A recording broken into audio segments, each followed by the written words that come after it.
ଶୁଣିବାକୁ ଭଲ ଲାଗେ? ସବୁ ଗପ ଶୁଣ? ତମକୁ ସବୁ ଗପ କିଏ କୁହନ୍ତି?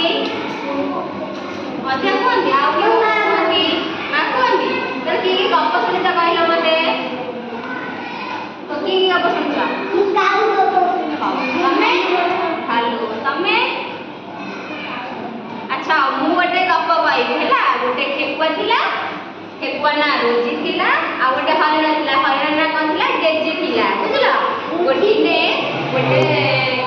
ଗୋଟେ ଏକ ସମୟରେ ଗୋଟେ ଯାଦୁକରୀ ଜଙ୍ଗଲଟେ ଥିଲା। ବୁଝିଲ? ସେଠି କିଏ ଥିଲା? ଯାଦୁକରୀ ଜଙ୍ଗଲ ଥିଲା। ରୋଜି ନାମକ ଜଣେ ଛୋଟ ଚଗଲା ଠେକୁଆ ଥିଲା। ବୁଝିଲ? ଆଉ ଡେଜି ନାମକ ଗୋଟେ ସୁନ୍ଦରୀ ହରିଣ ଥିଲା। ହେଲା? ଚଗଲା ଠେକୁଆ ନା କଣ ଥିଲା? ରୋଜି। ଆଉ ଡେଜି କାହା ନା ଥିଲା କହିଲ? ସୁନ୍ଦରୀ ହରିଣ ନା ଥିଲା। ହେଲା? ଯୋଉ ହରିଣ ହେଲା ସିଏ ନା ଜଙ୍ଗଲରେ ଡେଇଁ ଡେଇଁ ବୁଲିବାକୁ ଭଲ ପାଉଥିଲା। ହଁ ଡେଇଁ ଡେଇଁ ବୁଲିବାକୁ ଭଲ ପାଉଥିଲା। ଆଉ ଡେଜି ହେଲା କିଏ? ଡେଜି କିଏ? ହରିଣ। ହରିଣ ଯୋଉ ସବୁଜ ଘାସ ନଥିଲା, ଲମ୍ବା ଲମ୍ବା ଘାସ ଡେଇଁକି ବୁଲିବାକୁ କଣ କରୁଥିଲା? ପସନ୍ଦ କରୁଥିଲା। ବୁଝିଲ? ଦିନେ ସକାଳୁ ରୋଜି ଉଠିଲା। ସେ କିଛି ଗୋଟେ ଅଦ୍ଭୁତ ଜିନିଷ ଦେଖିଲା। ଅଦ୍ଭୁତ ଜିନିଷ କଣ ଦେଖିଲା ଥିଲା କହିଲ? ସବୁ ନଦୀ ନାଳ ସବୁ ପାଣି ଶୁଖି ଯାଇଥିଲା। ବୁଝିଲ? ଆଉ ସବୁ ଯେତିକି ଗଛ ବୁଛ ନଥିଲା ହେଲା, ସେ ଡାଳ ପତ୍ର ସବୁ ଶୁଖି ଯାଇଥିଲା। ତାପରେ ସେ କଣ କଲେ? ତାଙ୍କ ମୁଣ୍ଡରେ ଗୋଟେ ଚିନ୍ତା ପଶିଲା। ଆରେ ସବୁ ତ ପାଣି ଶୁଖିଗଲା, ଆମେ ପିଇବା କଣ? ହେଲା? ତାହେଲେ ସେମାନେ ରୋଜି ଆଉ ଡେଜି ଦି ଜଣ ଶୋଷିଲା ଥିଲେ। ତାଙ୍କ ସାଙ୍ଗରେ ଆଉ ଯେତିକି ନଥିଲେ, ଆଉ ଯେତିକି ପଶୁ ପକ୍ଷୀ ଥିଲେ ସେମାନେ ବି ଶୋଷିଲା ଥିଲେ। ହେଲା? ଶୋଷିଲା ଥିଲେ। କିଏ ଶୋଷିଲା ଥିଲେ? ସବୁ ପଶୁ ପକ୍ଷୀ ମାନେ ଶୋଷିଲା ଥିଲେ। ପାଣି ସବୁ ଶୁଖି ଯାଇଥିଲା। ତାପରେ କଣ କହିଲେ କହିଲ? ରୋଜି ଆଉ ଡେଜି ଯୋଜନା କଲେ ଆମେ ପାଣି ଖୋଜିବାକୁ ଯିବା। ବୁଝିଲ? କିଏ ଯୋଜନା କଲେ? ରୋଜି ଆଉ ଡେଜି। ସେମାନେ ପଶୁ ପକ୍ଷୀଙ୍କ ପାଇଁ ପାଣି ଖୋଜିବାକୁ ଗଲେ। ଯୋଉ ଠେକୁଆ ଚତୁର ଥିଲା ବୋଲି ସେ ଗୋଟେ ଗଛ ମୂଳକୁ ଗଲା।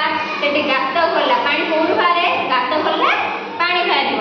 ସେ ଚତୁର ଥିଲା ବୋଲି ଗାତକୁ ଖୋଳିଲା, ପାଣି ବାହାରିଲା। ତାର ଆଶା ଥିଲା ପାଣି ଆସିବ। ତାପରେ ହରିଣ ଲମ୍ବା ଲମ୍ବା ଗୋଡ଼ ଥିବାରୁ ସିଏ କଣ କଲା ନା ଗଛ ଉପରକୁ ଚଢିଲା। ଗଛ ଉପରକୁ ଚଢିଲା, ପତ୍ର ପର୍ଯ୍ୟନ୍ତ ଗଲା। ବର୍ଷା କାଳେ ହେଇଯିବ, ବର୍ଷା ଆଶାରେ ସେ ପଳଲା କୋଉଠି?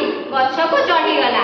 ଲାଷ୍ଟକୁ ସେ ନିଜେ ହାର ମାନୁ ନଥିଲେ। ରୋଜି ଆଉ ଡେଜି ଦି ଜଣ ହାର ମାନୁ ନଥିଲେ ପାଣି ଖୋଜିବାରେ। ଲାଷ୍ଟକୁ ସେମାନେ କଣ କଲେ ଜାଣିଛ?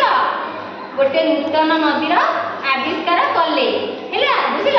ସମସ୍ତେ ପ୍ରାଣୀ ସେଠିକି ଗଲେ, ପାଣି ପିଇଲେ, ଖୁସିରେ ରହିଲେ। ହେଲା? ଏଇଠୁ ଆମେ କଣ ଶିଖିଲେ? ଦୁଇ ବନ୍ଧୁ ଯାକ କଣ କଲେ? ଗୋଟେ ନଦୀର ଆବିଷ୍କାର କଲେ। ସମସ୍ତେ ସେଠିକି ଗଲେ, ପାଣି ପିଇଲେ। ସେମାନେ ଯୋଉ ପଶୁ ପକ୍ଷୀ ମାନେ ଥିଲେ ରୋଜି ଆଉ ଡେଜି କଣ କଲେ? କୃତଜ୍ଞତା ଜଣେଇଲେ। ହେଲା? ଆମେ ଏଠୁ କଣ ଶିଖିବା? ଆମେ ଜଣେ ଜଣକୁ ସାହାଯ୍ୟ କରିବା। ହେଲା? କେମିତି ସାହାଯ୍ୟ କରିବା? ତମ ପାଖରେ ଗୋଟେ ପେନସିଲ ଅଛି, ତାଙ୍କ ପାଖରେ ପେନସିଲ ନାହିଁ, ସେ ଲେଖିବେ କେମିତି?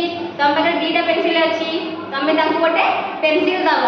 ଆମେ ଜଣେ ଜଣକୁ ସାହାଯ୍ୟ କରିବା ଦ୍ୱାରା ଆମର ସବୁକିଛି ସମ୍ଭବ ହେଇପାରିବ। ବୁଝିଲ? ଆମେ ସମସ୍ୟାର କଣ ସମାଧାନ କରିପାରିବା। ଯେକୌଣସି କାର୍ଯ୍ୟକୁ ଆମେ ଅତିକ୍ରମ କରିକି ଯାଇପାରିବା। ବୁଝିଲ? କିଛି କଷ୍ଟ ହବନି।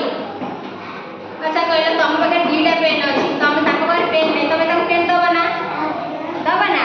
ସମସ୍ତେ ଦବ। ହେଲା? ଆମେ ପରକୁ ସାହାଯ୍ୟ କରିବା। ତା ପାଖରେ ନାହିଁ ମାନେ ଆମେ ତାକୁ ଦବା, ସେ ପାଠ ପଢିବ। ବୁଝିଲ? ପଢିବ ନା ନାଇଁ ସେ? ଆମେ ଯୋଉ ଜିନିଷଟା ଜାଣିନଥିବା ଆମେ ତାକୁ କହିବା। ସିଏ ଯୋଉ ଜିନିଷଟା ଜାଣିନଥିବ ତମେ କହିବ। ବୁଝିଲ? ସେ ଯୋଉ କଥା ଜାଣିଛି ତମେ ଜାଣିନ, ସିଏ ତମକୁ ସେଇ କଥା କହିବ। ତମେ ଯୋଉଠିକି ଯାଉଛ, ବୁଲାବୁଲି କରୁଛ, ତମେ ପଡିଗଲେ ତମକୁ ସେ ସାହାଯ୍ୟ କରିବ। କରିବ କି ନାହିଁ? ତମ ସାଙ୍ଗ ସେ ସାହାଯ୍ୟ କରିବନି? କରିବ ସିଏ। ଗପ ଭଲ ଲାଗିଲା? ଭଲ ଲାଗିଲା? ଆଚ୍ଛା କହିଲ, ଯାଦୁକରୀ ଜଙ୍ଗଲରେ ଦି ଜଣ ପଶୁ ଥିଲେ। ହେଲା? ତାଙ୍କ ନାଁ କଣ ଥିଲା? ନା ଜଣଙ୍କ ରୋଜି ଆଉ ଡେଜି। ରୋଜି କାହା ନାଁ ଥିଲା କହିଲ ପିଲେ? ଠେକୁଆ ନା। ଚତୁର ଚଗଲା ଠେକୁଆ ଥିଲା। ଆଚ୍ଛା ଡେଜି କାହା ନାଁ ଥିଲା କହିଲ? ସୁନ୍ଦରୀ ହରିଣ। ସେମାନେ କୋଉଠି ଥିଲେ?